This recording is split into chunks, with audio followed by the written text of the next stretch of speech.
بسم اللہ الرحمن الرحیم اللہم صلی علی محمد النبی الامی وعلی آلہ وسلم تسلیما۔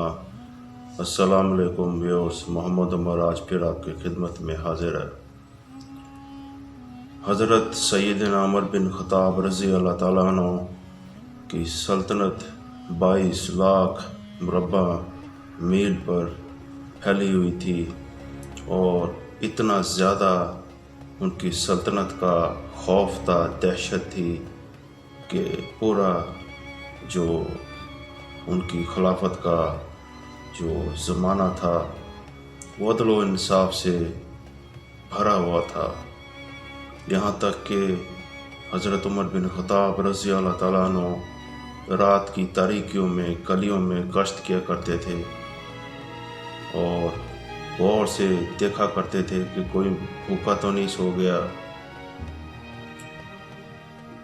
حضرت عمر بن خطاب رضی اللہ تعالیٰ عنہ اللہ کی یاد میں رات کی تاریکیوں میں بستر سے اٹھ کر خوف سے ڈر کر جاگ اٹھتے تھے، رو پڑتے تھے۔ ایک بار حضرت عمر بن خطاب رضی اللہ تعالیٰ عنہ سوئے ہوئے تھے اپنے بستر پر، تو وہ ڈر سے اٹھ گئے اور رونا شروع ہو گئے۔ ان کی زوجہ حضرت عاتقہ رضی اللہ تعالیٰ عنہ نے پوچھا، امیر المومنین کیا ہو گیا آپ کو؟ آپ کیوں دھارے مار کر رو رہے ہیں؟ کیوں پریشان ہیں؟ حضرت عمر بن خطاب رضی اللہ تعالیٰ عنہ نے ارشاد فرمایا، مجھے ڈر لگتا ہے کہ قیامت کے دن اللہ پاک مجھ سے سوال نہ کر لیں کہ کوئی میری وجہ سے بھوکا سو گیا یا کسی کو کوئی تکلیف ہوئی، کیونکہ مجھے جو خلافت ملی ہوئی ہے نبی پاک صلی اللہ علیہ وسلم کی امت کی ملی ہوئی ہے، اس میں غریب بھی ہیں، یتیم بھی ہیں، مسکین بھی ہیں، بیوائیں بھی ہیں، فقراء ہے۔ تو اگر کسی کے ساتھ زیادتی ہو گئی، مجھے یہ ڈر لگتا ہے کہ اللہ پاک مجھ سے قیامت کے دن ان کے بارے میں مجھ سے سوال نہ کر لیں۔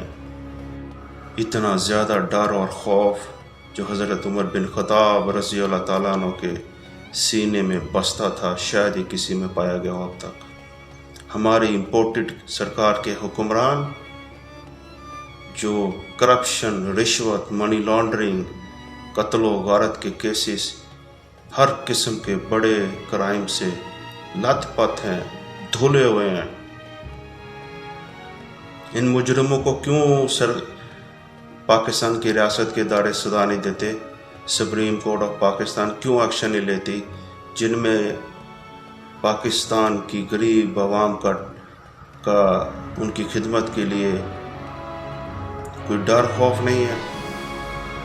پاکستان میں غریب عوام کا طبقہ جس میں یتیم، مسکین، بیوائیں، فقراء، سفید پوش لوگ، کبھی آپ نے ان کی فکر کی ہے؟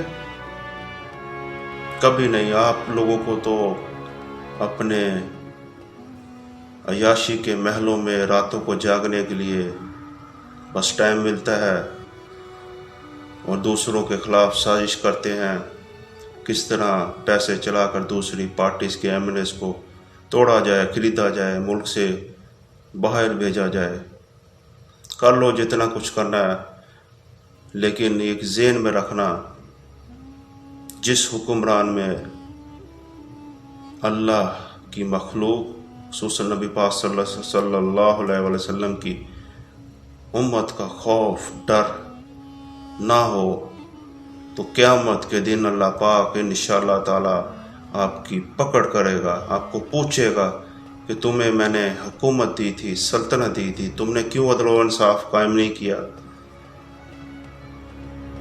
ہماری اسٹیبلشمنٹ کے اداروں کو ہوش کے ناخن لینے چاہیے، کچھ نہیں تو ابھی جلد سے جلد صاف شفاف الیکشن کا اعلان کیا جائے۔ جکڑ کے رکھا ہوا ہے پورے پاکستان کو،